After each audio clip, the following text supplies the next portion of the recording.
बाबा देवाधिदेव महादेव कहते हैं ये 3 घड़ी 3 पल 3 नक्षत्र 3 समय 3 दिन में जो शूल मुझे समर्पित करता है उसके जीवन से मैं शूल हटा देता। वो 3 दिन लिखे स्कंद पुराण। बैसाख महीने में जो बाबा देवाधिदेव महादेव कहते हैं ये 3 घड़ी 3 पल 3 नक्षत्र 3 समय 3 दिन में जो शूल मुझे समर्पित करता है उसके जीवन से मैं शूल हटा देता।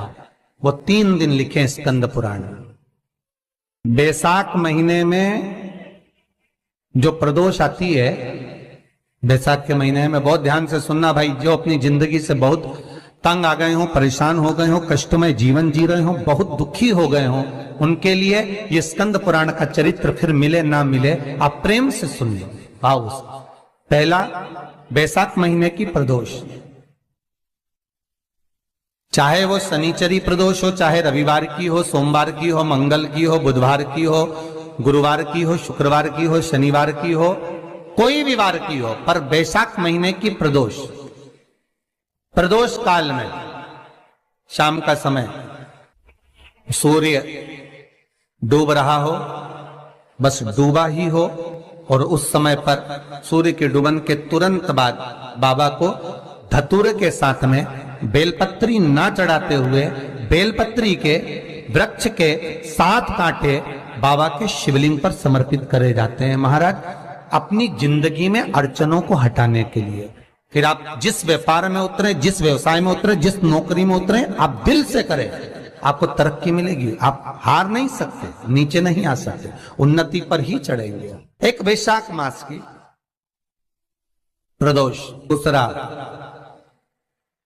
शिवरात्रि के दिन मध्याह्न का समय, जो बड़ी शिवरात्रि होती है माघ की, बड़ी शिवरात्रि के अंतर्गत मध्याह्न का समय, दोपहर के ठीक 12 बजे, चाहे फिर वो कोई भी दिन हो महाराज, शिवरात्रि जिस दिन पड़ रही हो उस दिन भी धतूरे के साथ बाबा को 7 कांटे बेलपत्री के वृक्ष के समर्पित होते हैं महाराज।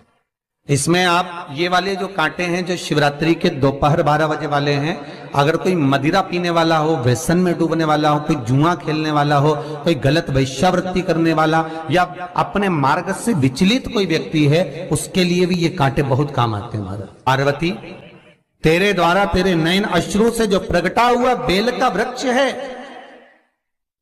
द्वितीय शूल मैं वहां धारण करता, तृतीय शूल, तीसरा शूल जो वर्णन करा गया महाराज, भगवान श्रावण के महीने में जो भी दूसरा सोमवार पड़े, जो भी पड़े, श्रावण के महीने का जो दूसरा सोमवार होता है, उस दूसरे सोमवार में रात्रि के समय पर, अर्थात शास्त्र अब घड़ी और पल का स्मरण करेंगे तो रात्रि के बजेंगे 10 से 12 बजे महाराज, 10 से 12 के बीच में धतूरे के साथ बाबा को शूल समर्पित होता है महाराज।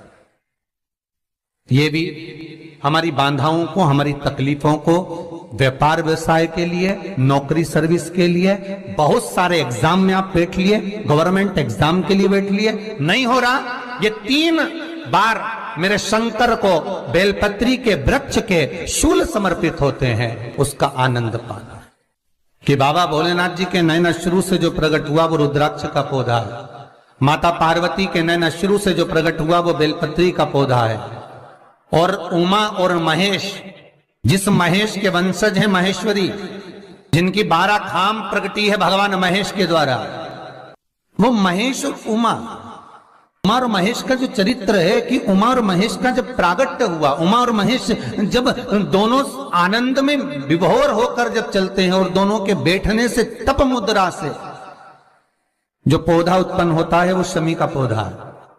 ध्यान रखिए, शिव जी के द्वारा जो निर्मित हुआ उसमें कोई शूल नहीं है, उसमें कोई कांटे नहीं है। पार्वती के द्वारा जो निर्मित हुआ बेलपत्री का पौधा, उसमें कांटे हैं, और पार्वती के मिलन से भी जो उत्पन्न हुआ है शंकर के साथ में, उसमें भी कांटे हैं, शमी के पौधे में भी कांटे हैं। तो पार्वती जी स्कंद पुराण में एक प्रश्न कर रही हैं भोलेनाथ जी से कि प्रभु मुझे ये बताओ कि आपके द्वारा जो निर्मित हुआ उसमें शूलता नहीं है, पर मेरे द्वारा जो निर्मित हुआ उसमें शूल क्यों आया है, उसमें कांटा क्यों आया है? शिवजी जिस रुद्राक्ष को उत्पन्न कर रहे हैं उसमें शूलता नहीं है, पर पार्वती जी जो संग में मिली हैं उसमें भी शूलता है, और पार्वती के द्वारा जो प्रकट हुआ बेलपत्र उसमें भी शूलता है। तो भगवान महादेव बोलते हैं पार्वती मैं तुझे कुछ कहूं और कहने पर तुझे तेरे हृदय में कोई बात चुभे, शूल लगे तो मुझे ठीक नहीं लगेगा। नहीं नहीं नहीं आप कहिए प्रभु, मैं सुनने के लिए तैयार हूं। कारण क्या है? भगवान कहते हैं पार्वती बस अंतर इतना है, नारी का जो स्वभाव होता है, स्त्री का जो स्वभाव होता है, उसके हृदय में छोटी छोटी बात के शूल बहुत होते हैं। तुम्हारी मम्मी ये बोल दी, तुम्हारे पापा ने ये कह दिया, तुम्हारी बहनों ने ये कह दिया, तुम्हारे भाई ने ये कह दिया, तुम्हारे रिश्तेदार ने ये बोल दिया, ये नारी के भीतर ये शूलता रहती है। तो पार्वती जी बोली कि जितना तप आपने करा उतना तप मैंने करा, और जितनी साधना आपने करी उतनी साधना मैंने करी, और जितना आराधना दिल से आपने करी उतनी आराधना दिल से मैंने करी, फिर इसमें शूलता कहां से आ गई? भगवान जब मैं आराधना करने बैठता हूं तो मेरी दृष्टि में मेरे सम्मुख में कुछ नहीं होता कि कौन ने क्या करा है, कौन ने क्या बोला है, कौन क्या कर रहा है, उससे मुझे मतलब नहीं होता। पर पार्वती जब तू आराधना करने भी बैठती है ना तो तेरी चित्त वृत्ति में कहीं ना कहीं किसी ना किसी रूप में कोई शूल आ ही जाता है। कई माताओं की आदत देखी साहब, भगवान की सेवा करने बैठी है तो भी भीतर थोड़ा सा शूलता भरी हुई है। महाराज प्रसाद लेने के लिए रसोई घर में गई, भगवान का भोग लगाने के लिए, तो उसमें भी शूलता आ गई। इतने घंटों से मैं सामान ढूंढ रही, फ्रिज में मिल ही नहीं रहा, मैंने रख के गई थी, भगवान जाने कहां चले गए। भगवान को वस्त्र पहना रही है तो शूलता है। अलमारी का ड्रॉज खोला, इसमें मैंने सामान रखा था, ना जाने भगवान का श्रृंगार कहां चले गया, कौन ने हाथ लगाया, फिर शूलता आ गई। अर्थात कहीं ना कहीं नारी के जीवन में शूलता बनी हुई है। और पार्वती जब तुम भजन करो, तप करो, साधना करो, भक्ति करो, उसमें शूलता नहीं होना चाहिए। पार्वती जी ने कहा भोलेनाथ तो क्या आप मुझे स्वीकार नहीं करेंगे बेलपत्री के रूप में? क्या मुझे स्वीकार नहीं करेंगे शमी पत्र के रूप में? पद्म पुराण, स्कंद पुराण, लिंग पुराण, नर्मदा पुराण और शिव महापुराण, ये सारी पुराणे वर्णन करती है। पार्वती जी का खंड आनंद वर्षत कर रहा है, सती खंड वर्णन कर रहा है, उमा संहिता वर्णन कर रही है। क्या आप मेरा ये बेलपत्र का स्वरूप आप धारण नहीं करेंगे? इसमें शूलता इसलिए भगवान कहते हैं नहीं नहीं धारण तो करूंगा पर शूल धारण नहीं करूंगा।